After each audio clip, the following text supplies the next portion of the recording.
let's go up. Okay, folks. Thanks so much. Ladies and gentlemen, come and return to your seats. We're in the second half. And if you remember, like our gig was with One World or None, the whole idea is that these are out there. And there are, as Jane had said, there are plenty of brilliant organizations that are very well practiced in running assemblies. And like I said, you know, if there is a real future in the world, strangely, it could be down to process nerds. Weird but true. One World or None is specifically dedicated to generating the demand for this. The supply is everywhere in the world, but we're the first global organization that understands the necessity to generate not just desire, but I'm talking about When Harry Met Sally in the cafe scene. Do you know what I'm talking about? Yeah, not just desire. I'll have what she's having. Do you know what I'm talking about? Not everyone. When Harry Met Sally, Meg Ryan, after all these years, gets back together with her old boyfriend and tells him she faked almost all her orgasms. And he was going, no, you didn't. And she just fakes this really loud orgasm. I have had no tequila today, so I won't. And so wildly and loudly, and this brilliant silence in the restaurant. And then this waiter, you know, everyone is shocked. And he turns to this elderly woman saying, what are you having? And I'll have what she's having. And that's what One World or None is trying to do, is we're not just trying to normalize this, it's to be profoundly desired.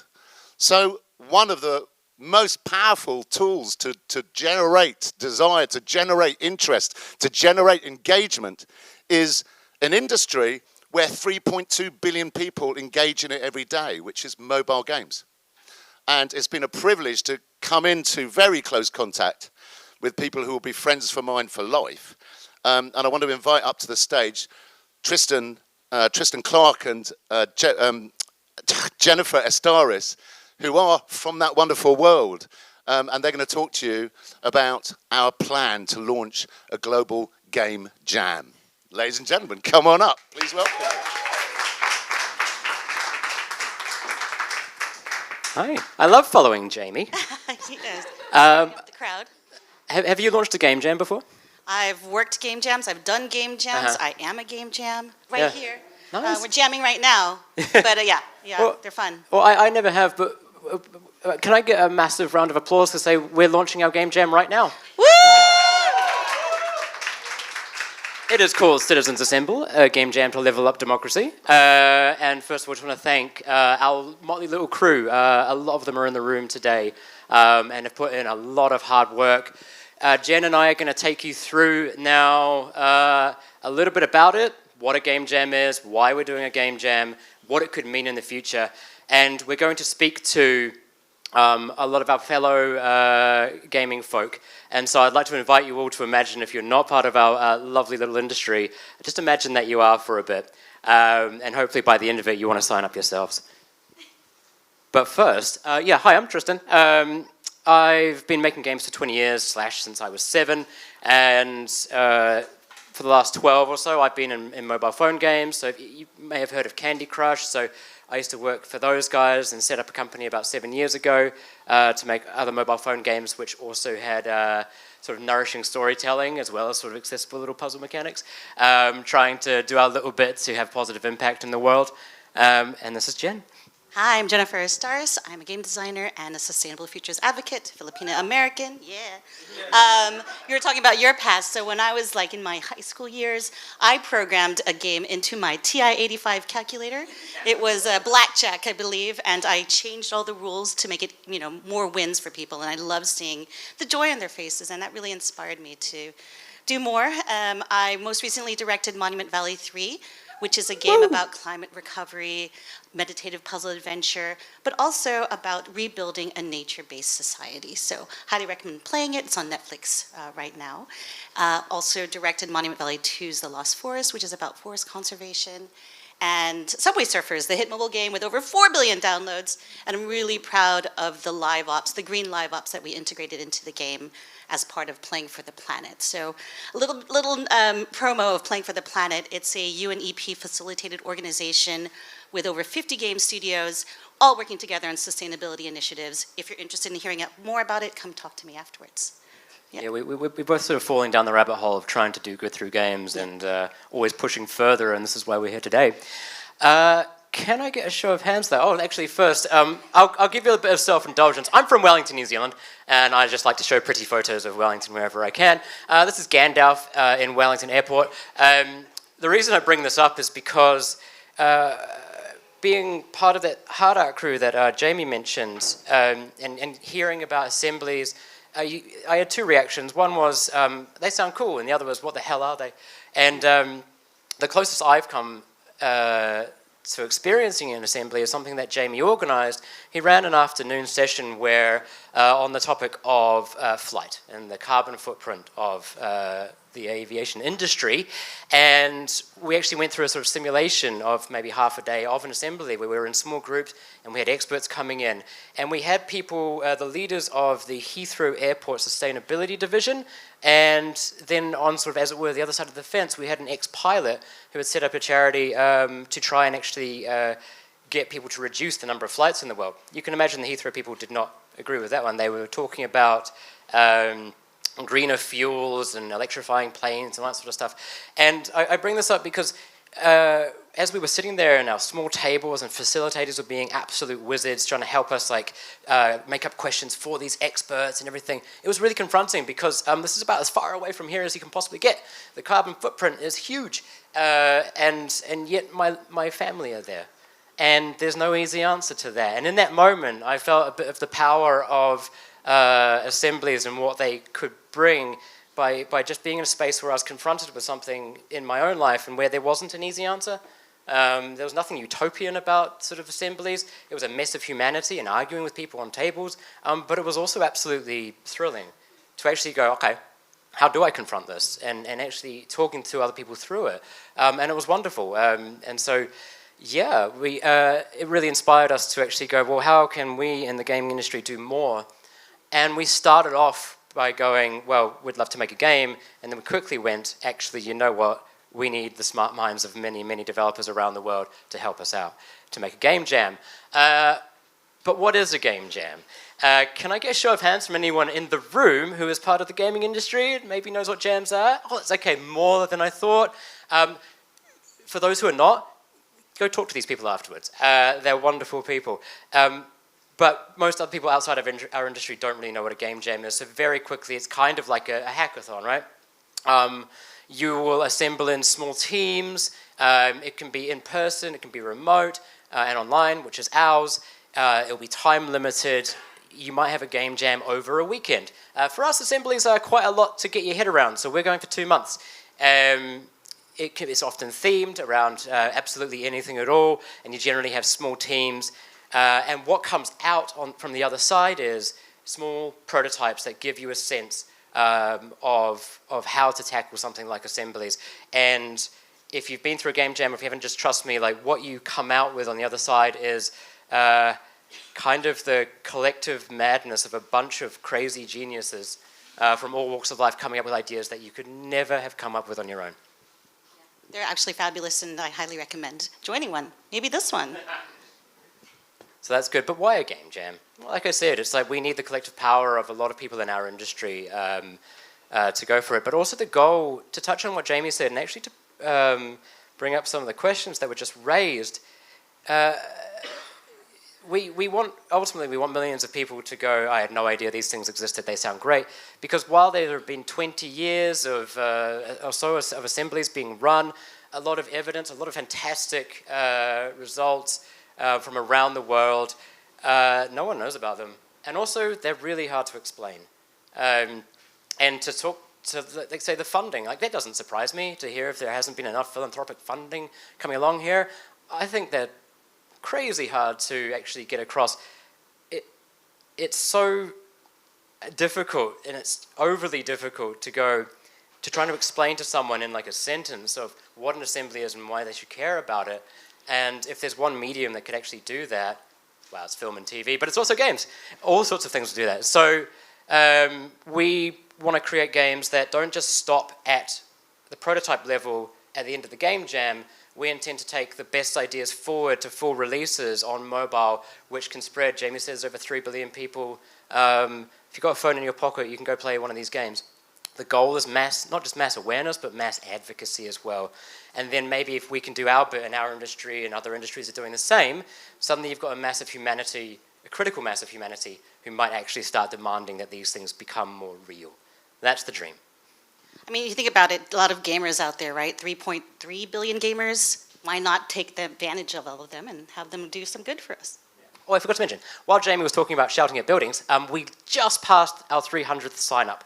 So around the world, we've got 300 programmers, designers, artists, lawyers, and a lot of other people as well who have signed up to actually take part. That's 300, which is absolutely incredible. I can't wait. Sweet. So this jam. All right, so the goal here, as Tristan mentioned, but also to remind you, create a fun, mobile-friendly, widely approachable game that makes players feel the power of citizens' assemblies. Actually, I was kind of debating the word power because we're trying to get away from the idea of power in that singular hero's journey, but the joy of citizens' assemblies, the momentous feeling of citizens' assemblies, and ideally with the potential for further development to reach millions of gamers. So if you see these beautiful arrows here, step 1, create a game. Step 2, submit to the jam. Perhaps you want to develop it even further and reach millions. Anything to add to that, Tristan? Nope, just do it.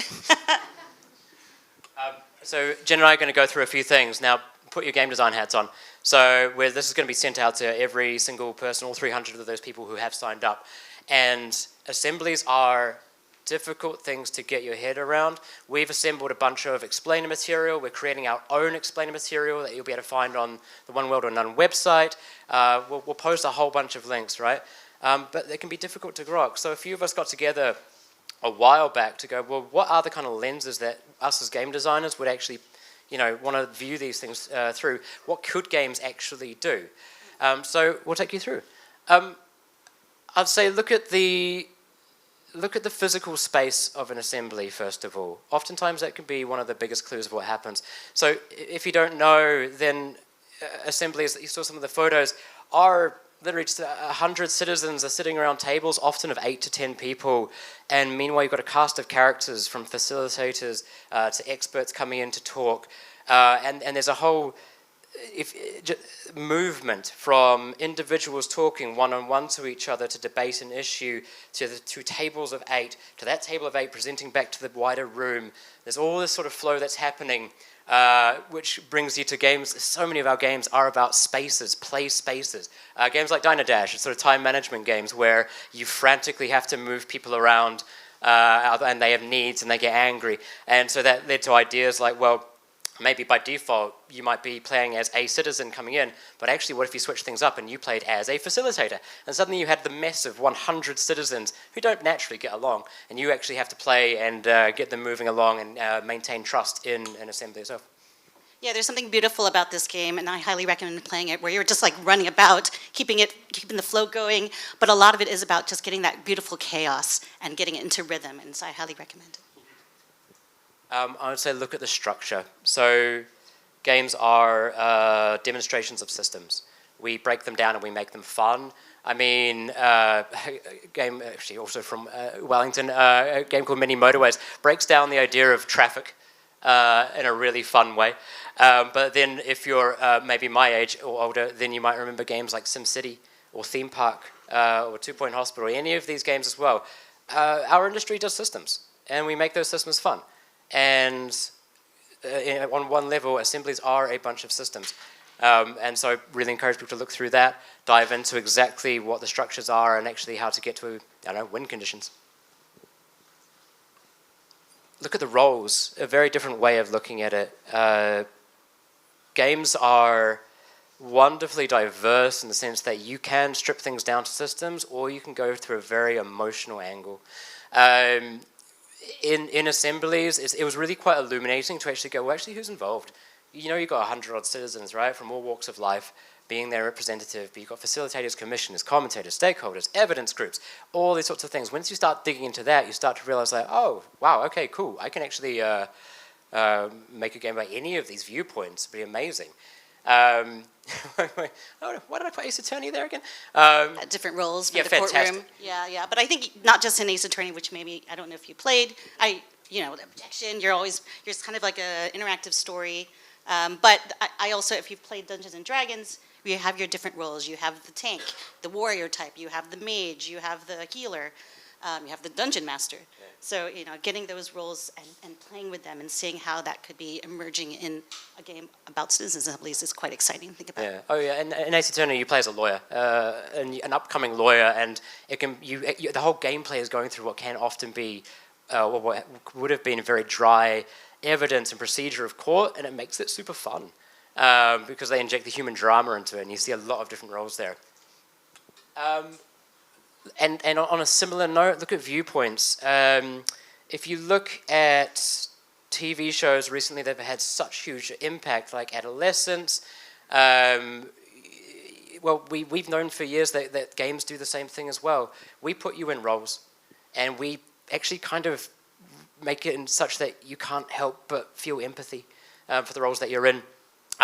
Two grim examples. One is a horror game, and one is one of the sort of darkest video games around.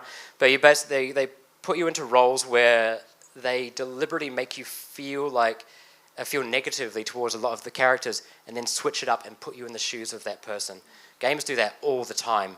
As an example from a wonderful designer in the audience here of just making a very simple game around stickers, where you could be asked questions on anything from what do you think of taxes to what do you think about assemblies, what do you think about immigration, and just put stickers of wherever you want. But then actually you could get matched up in the game with people who are seemingly opposite to you on a major belief, and then find out what you actually have in common. Like these games as empathy drivers, they're very common, and they're something that I think we can do very well.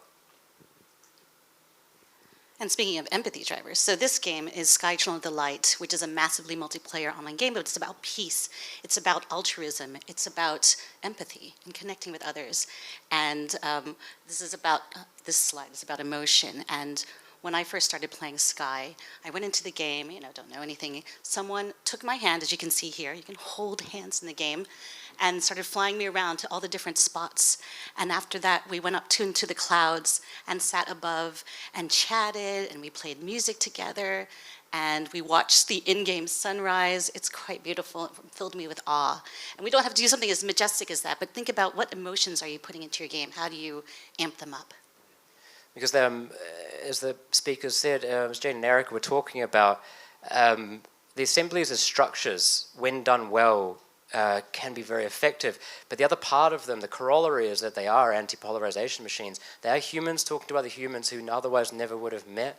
And I think there's the story from the Marriage Equality Assembly in Ireland is obviously a really massive one, but I strongly encourage you to go look at the testimonials on our Explainer website and whatever else. There's just so many of these stories, and these are stories that can be told through video games as well. They can be very powerful.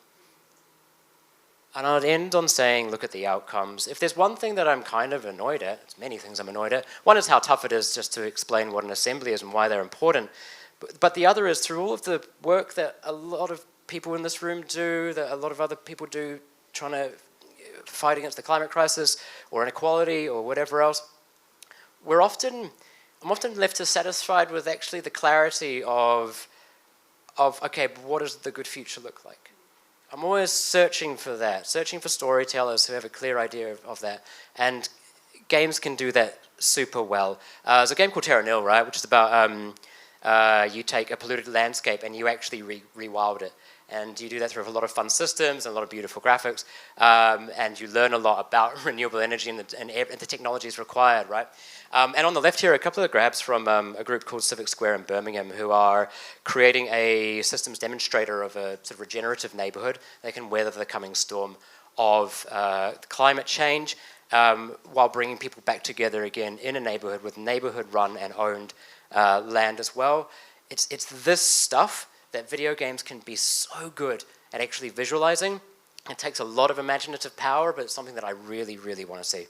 I mean, they say that the climate crisis is a crisis of the imagination. And the problem is that there's a lot of, films and TV and games out there that do doom and gloom, apocalypse, style climate stuff, but we could do better. We can do hopeful futures. And the trick is to not do naive utopias. And the wonderful thing is about assemblies is that they're pretty messy. Like 100 human beings, like some of them are going to be assholes. It's great. So you just like embrace that. It's like, come on, it's like messy, but like compromise that everyone's signed up to at the end of the day. That's the important stuff, eh? And so it's not about trying to make something that's pretends that life in the future will be totally equal and whatever else. It's being realistic, but also better. So some guidelines, some additional notes that we would suggest everyone does. One, take the time to research. I reckon, so whenever we say to people, hey, do you think our current democratic structures are up to the task of helping the world through the current many crises? No one's answered yes so far, and we go, oh, well, come hear about assemblies. They go, cool, and but oftentimes still left quite confused because it's a lot to get your head around. So we've done a lot of work trying to put together webinars and whatever else. Come to our website and take the time to research. And we'll have some expert speakers as well throughout the jam, and we'll be available to help with the research. But next, fun. Make it fun. Video games are fun. When you are in a state of play as a human being, you're most receptive to ideas and to learning. I'm very uninterested in making anything worthy. So a reverence over worthiness. Embrace the messiness of humanity. Embrace the compromise. Embrace the comedy that comes out of people arguing as well. Go nuts. Go crazy. Surprise us. Beyond that as well, I'd say it's really important that we are targeting mobile platforms. So because we want our games to be accessible and to reach as many people as possible, so anything that's just on PC or console or whatever else is not going to fly. We want to reach as many people as possible. And just really quickly, we've taken you through a few of the lenses, eh? So. And many of them are not about literally making a one-to-one playable replica of an assembly. I don't think you have to. You can go emotion over education. You can show, not tell. You can take a small slice of what an assembly gives you and blow that out in something playable. Yeah, I'm excited about thinking about what are the skills you need to be good at assemblies, and how do you help develop those in a game? On that note, I don't think anyone has the scope to make something absolutely massive. We cannot make 100 citizens coming together in a giant World of Warcraft sort of MMO in 2 months with 5 people. So go targeted. The idea is that people get the idea of assemblies and they want to know more. Yeah, we want you to create this as a reminder. Fun, mobile-friendly, widely approachable. There is some exciting prizes, 10K in cash prizes, and workshopping for further development. And I can't wait, because how do we get it out there? We continue to develop it. We continue to iterate. We continue to build. Register here on the website. You can scan the QR code. I'm standing in the way of it. There's guidelines. There's jam rules. The team sizes. I think we mentioned earlier, between 1 to 5 people is ideal, but really what you want. Solo developers are welcome.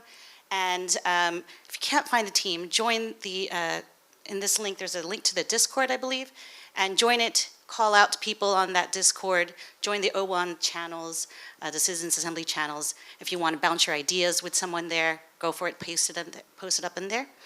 Let's have fun. Let's work together on it.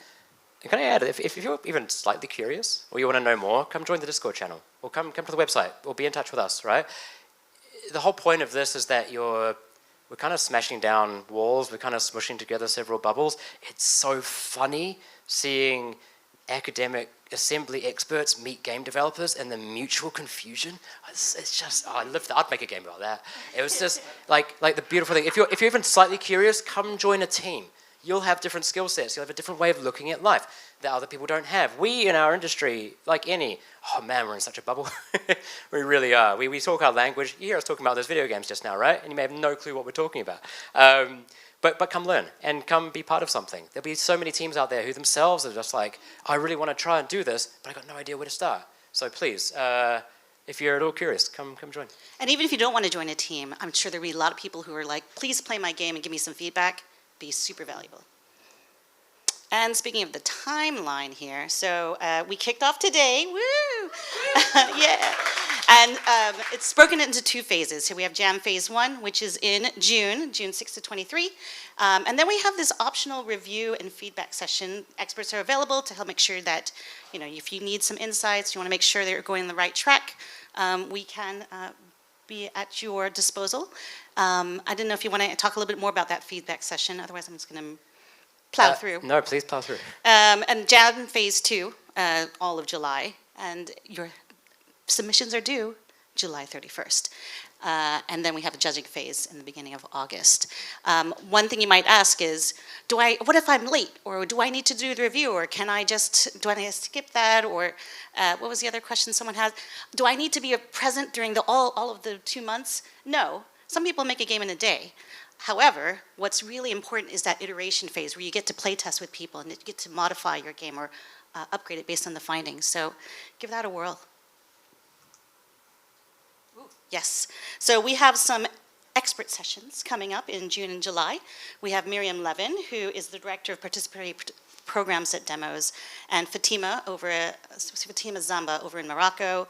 And she works at the School of Collective Intelligence. And she was also the cluster coordinator for the world's first global assembly in 2021. This series is called Assembling the Future, Citizens, Change, and a Game Jam Revolution. And the links will be on our itch page. Yep, that's cool. And they're just webinars you can all join, so please do. All right, prize categories. I'm so excited about this one.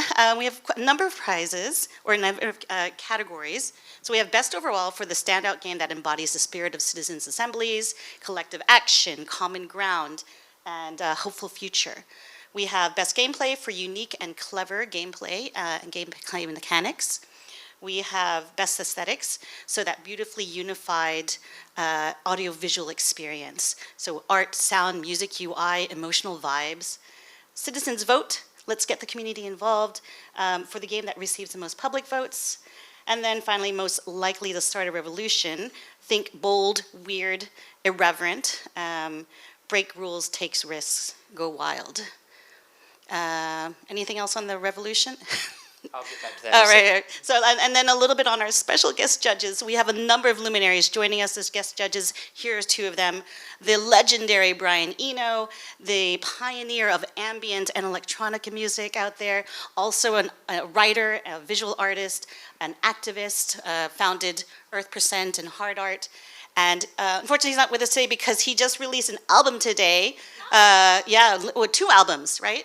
And so he's out there promoting it, and go give it a download if you get to. And then our other guest judge is Kish Hirani. Kish is in the audience. Hello, Kish. I don't know where he is now. Hey! 30 years of experience in the games industry, a decade at PlayStation as their head of developer services. He sits on multiple advisory boards, and he's the award-winning founding chair of BIG, Beam in Games, an advocacy organization that promotes diversity and inclusion. I'll just come back to most likely to start a revolution. It's kind of a tongue-in-cheek prize category, but it's also pretty deadly serious. The change doesn't happen unless you reach a tipping point, right? And for so many years, we inside our part of the industry, especially around mobile phone games, we've seen how much that industry is confusing and dismissed by many people outside of it. But we inside of it know exactly what we can do through the games that Jen's made, but also the games that some of us here have made as well. We know how games can be life-changing. Really quick example, at our company, we make a game called Love and Pies, right? A very casual puzzle game. You merge bits of food together to make better, bigger cakes. Cool. But it also comes with a kind of a comedic telenovela, cozy telenovela of a storyline. And it's a very mass market. It's had millions of downloads. You can play it for a minute on the tube, but you can lean in and have the latest soap opera storylines. And with that kind of game and the kind of reach that it has, you might think that it's broad and entirely shallow, but the amount of people who have written in to say, it saved my life, is no longer even surprising. There are people who have used it through dark times. There are people who have written in to say, hey, this game, it sounds silly, but it really helped me reconnect with my young daughter who's been harming herself out of anxiety. Or it really helped me get through a traumatic experience myself, or it's made me feel safe and seen in a world where I don't feel safe and seen. So to those of us in the industry, it's a no-brainer of like how effectively we can achieve both breadth and depth. But it can come as a bit of surprise sometimes to those outside it. And that's why we're so excited about the potential of those 300 plus people coming along, hopefully some of you as well, and actually going, all right, what could we do? Knowing that we can combine that breadth plus emotional depth to actually change people's behavior at a mass scale, that's why we're excited about this. So thank you so much for coming on and listening, either in confusion about what a game jam is, or excitement. Maybe you're all super excited now, and you're all going to go sign up, and you're going to learn how to use the game engine Unity in about 2 months, and you're all going to submit a video game, right? But thank you to our crew, and thank you everyone for listening. Thank you. Thank you so much. We're going to get some chairs put up here, so thanks a million. So that's Tristan and Jennifer, who just... when I met these people, I was... are you okay to get the chairs up, Kim? So 60-year-old punk from Bromley. So I left games at Asteroids and Space Invaders. And so they started bringing me into this world. And that last part... So I've learned everything from these guys, particularly this last bit. The impact it has on people's lives is just... I had no idea. Because I was back where you're just shooting aliens going down, but it's an enormous potential community, which is so exciting. And they put me onto, Stardew Valley. See, quite a lot of people, oh look, old man playing Stardew Valley. And I was like, I'm taking ages. And it's 4 a.m. and I'm planting me parsnips and they're coming up and it's amazing. And I'll get in touch with Rope, where do I buy more seeds? Just wow, wow, wow. So we're down to the last stretch, folks, and it's been beautiful for us. And in the first half, there were some great questions that hadn't been asked. So in the break, I was chatting to some people. So I really want people to have an opportunity to ask as many questions as possible. If I can bring up Erica and Jane again, please. And these questions can be, can you tell me more about citizens' assemblies? Because obviously we've got these experts here. Or give me more details about the game jam. And then we'll finish fairly soon at 12:30. And then what you need to do, I think it's called Instagram. Is that right? I'm not huge on socials, but I'm learning everything so much. And we've got really, luckily, people who are about 4 times younger than me, who are running our Insta. And it's lovely. It's amazing. We really want to build a community. So that's one of the ways that you can find out about us. And if you want to, you got your little clicky. Do you want to go to the whole? Can we real quickly plug one last little next thing? Yes. So we have another informal meetup coming up in Sunday, June 15, over in Hyde Park. Come join us. We'll talk about citizens' assemblies. We'll do some meditation. We have Eric McBay coming from Canada. He's an indie developer, regenerative farmer, Just Play Jam winner, author, just good people. And some of you are also signed up, so scan this. I guess it's hard to scan it maybe at this point, but try. And bounce ideas, socialize, maybe team up. Sweet. That's Q&A. Yeah, take a seat. Can you put the slide on that's the holding slide, so you've got the website, so then people can find the socials easily. Is that okay? Yes. Click away.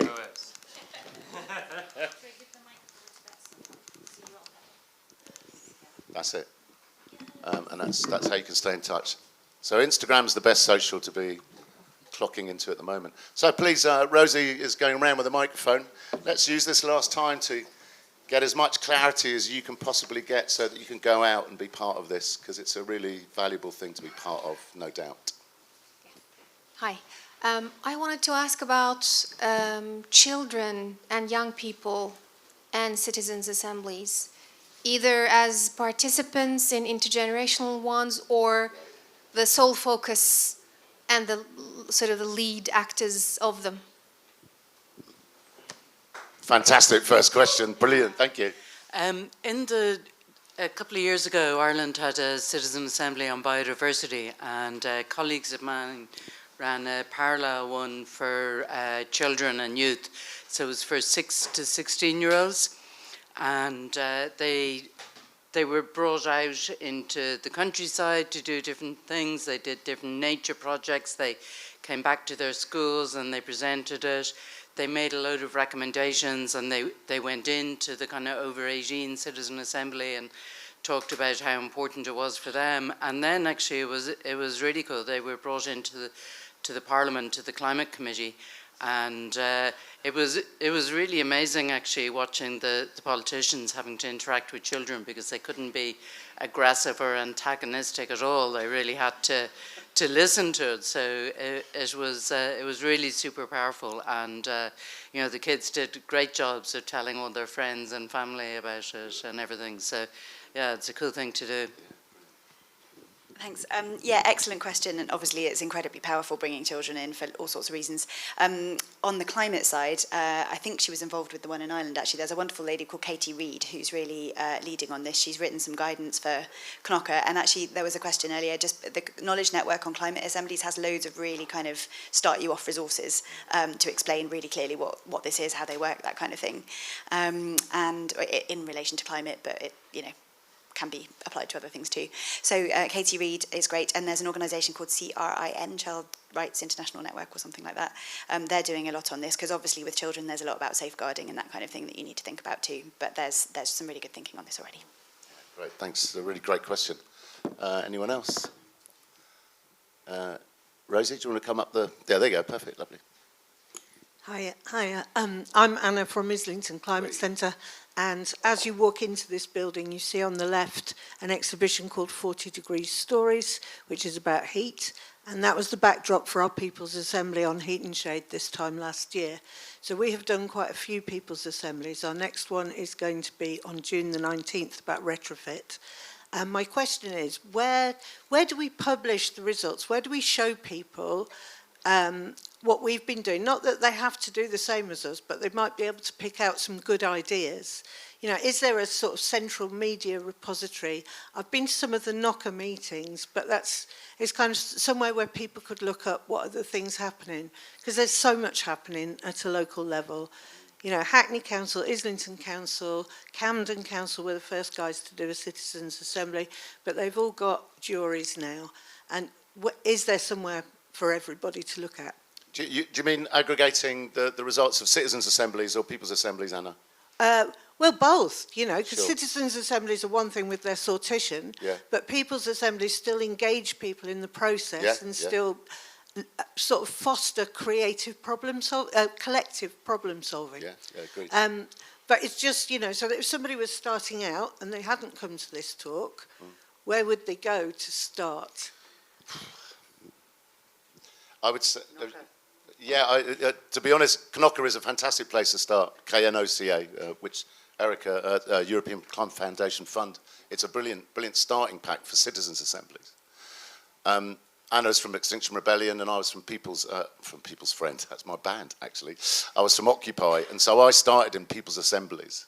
And they are different because anyone can rock up at a People's Assembly. There is no place where these are all being aggregated. There is places where citizens' assemblies are being aggregated, but not people's assemblies. Is everyone clear of what the difference is between people? Maybe, Thanks. yeah. So I'll be clear about people's assemblies. Anyone can go. Citizens' assemblies, if you remember, the people who end up in the citizens' assembly was chosen like jury service, like a kind of democratic lottery. I think before the end of this, I'm going to ask Jane. She's the best I've heard so far ever in giving a snapshot of exactly what a citizens' assembly is. But the difference between people's assemblies is anyone can go, and citizens' assemblies are chosen like jury service. But in terms of your question, Anna, the best aggregation of citizens' assemblies I've found, apart from Knocker, is the Bergerat website. And we're using that on oneworldornone.world. That's our website. And it's just happening everywhere, which is just amazing. And there's 700 have happened in the past 5 years, and they're in pretty much every country in the world. I've just thought of two more resources you can have a look. One is called Participedia, and there's another one called People Powered, an organisation that is US-based, but is aggregating a lot of this stuff. Those are, I'm not sure they're perfect for what you're describing, but they're good places to have a look. Another question, please.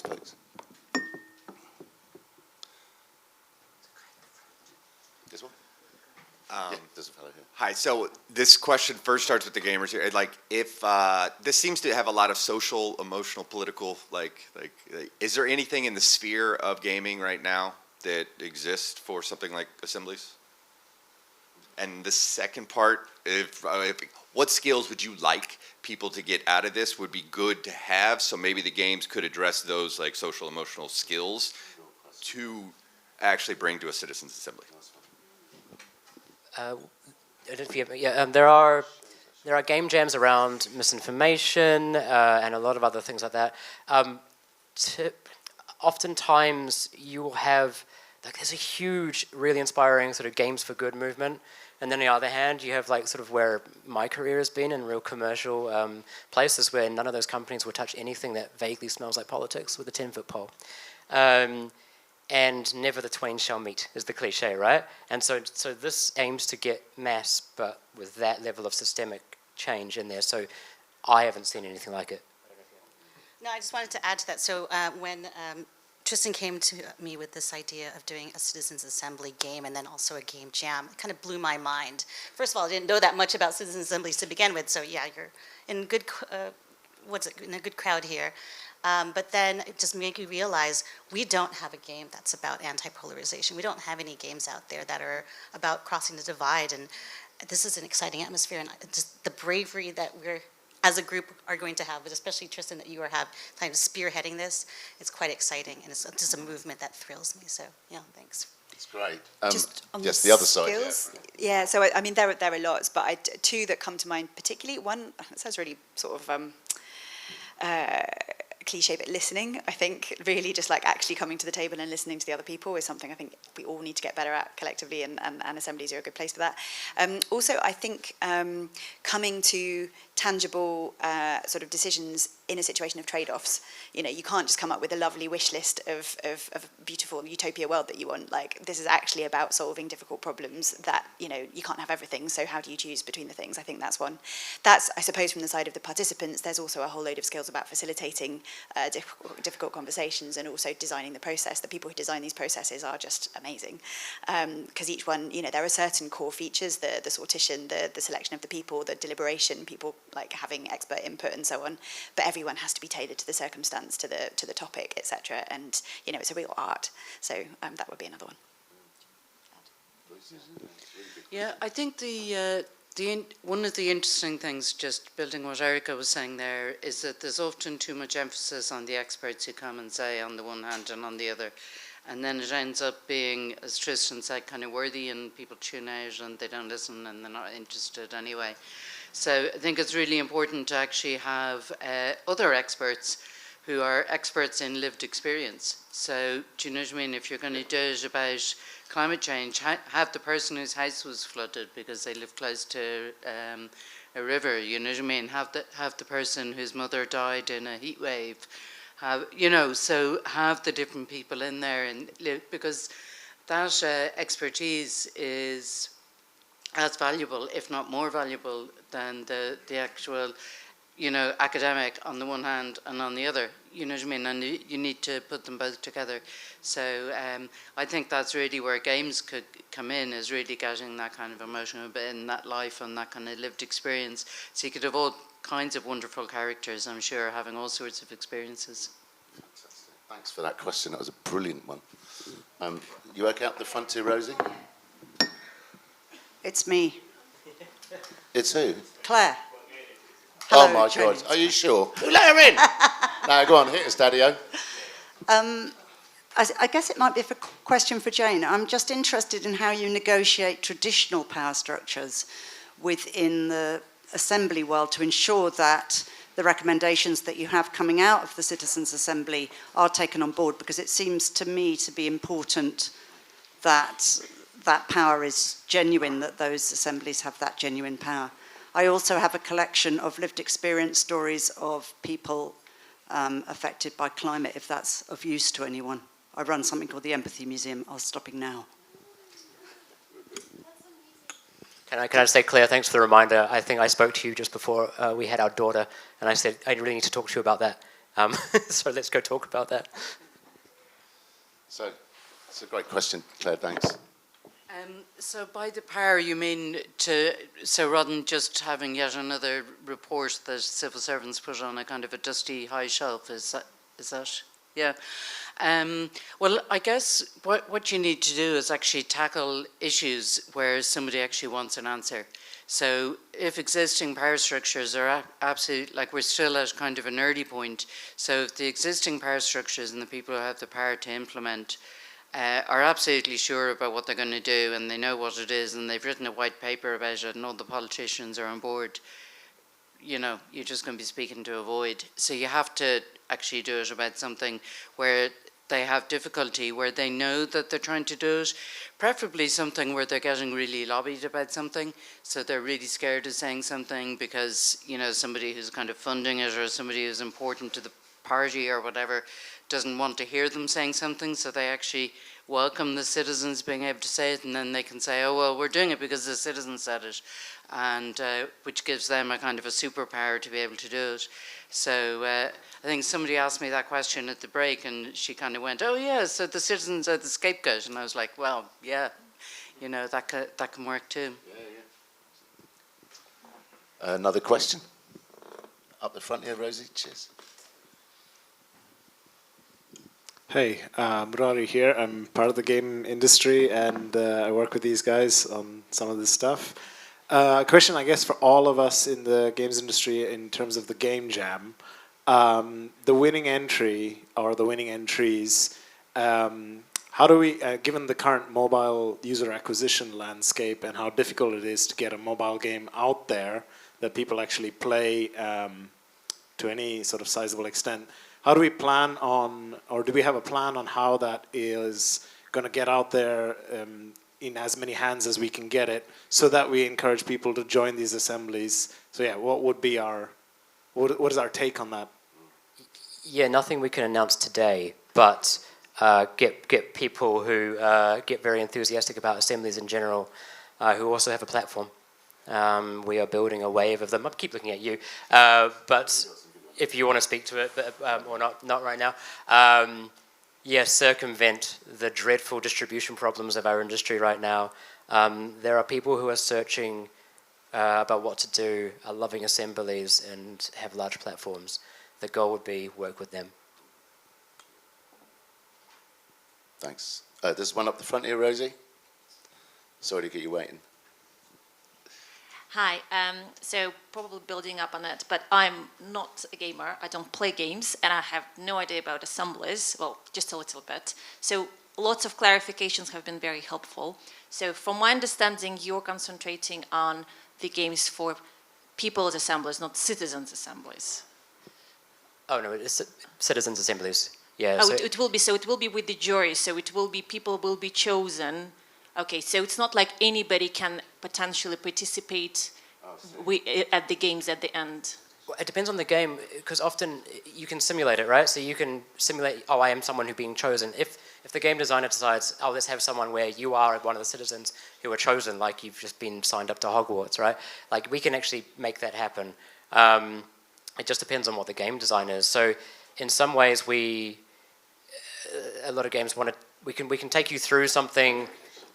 I don't know, it really depends on what the actual design of the game is, but we can simulate basically you being chosen into an assembly and give you an insight from the inside of what it might look like. Okay, then from that perspective, again, I'm not the gamer, but I know people who do like different games, so how would be, what would be of use in the future once it's released, where to share, what to share with them so they can go and find out more?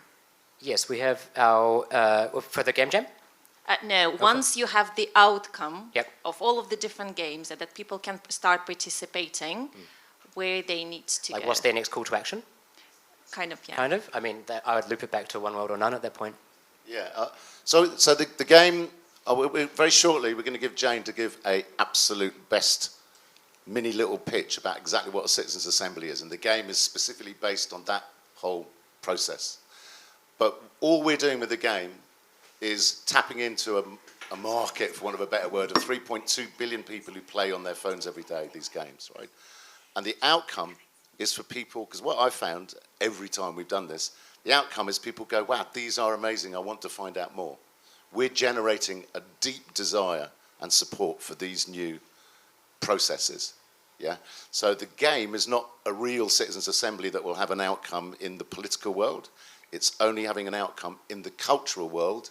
And the plan is that that generates enough support to put pressure on the political world.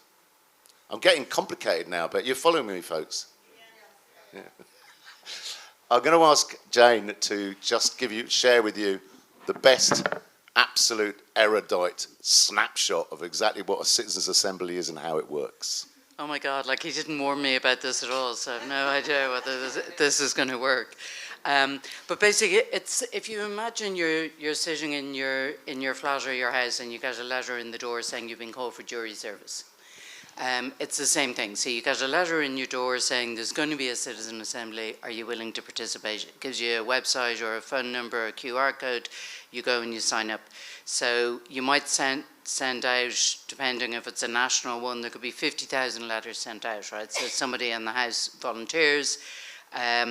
In some places you get 10% reply rate. In Mongolia they get a 65% reply rate. Yeah. I think in parts of Western Europe we get so much junk mail. I think there's probably less junk mail in Mongolia, so you don't automatically put it in the bin.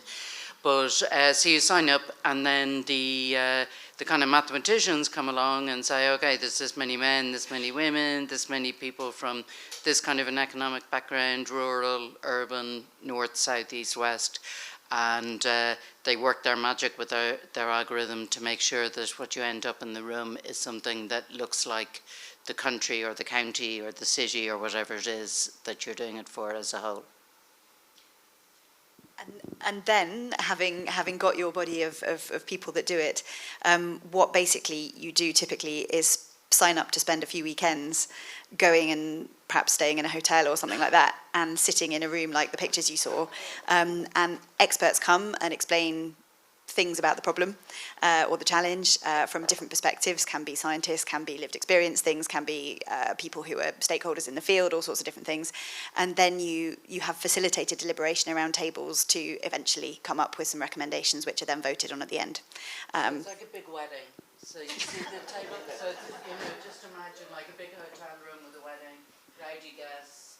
They arrive on Friday night, they have a few drinks together, they have a big dinner on Saturday night where they kind of get into it a little bit, and then they try to come to some sort of agreement on a Sunday. So it's not just the dry stuff at the tables, it's also hanging out at the bar, it's at the coffee thing, it's wandering around in the hotel grounds and making friends and frenemies. Yeah. Do you want to continue, or does that complete? I think that's the essential essence of it.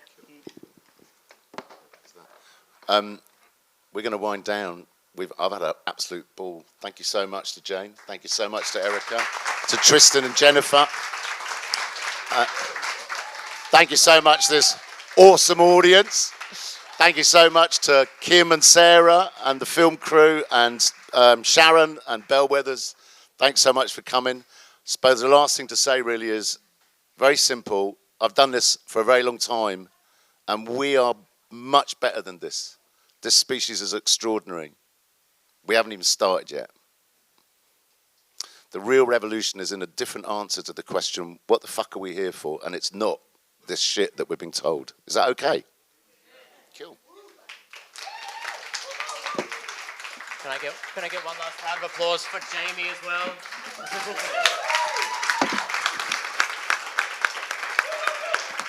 Thanks very much, folks. Have a lovely afternoon. Thanks, Bellwethers. Follow us and get on the website, all that stuff.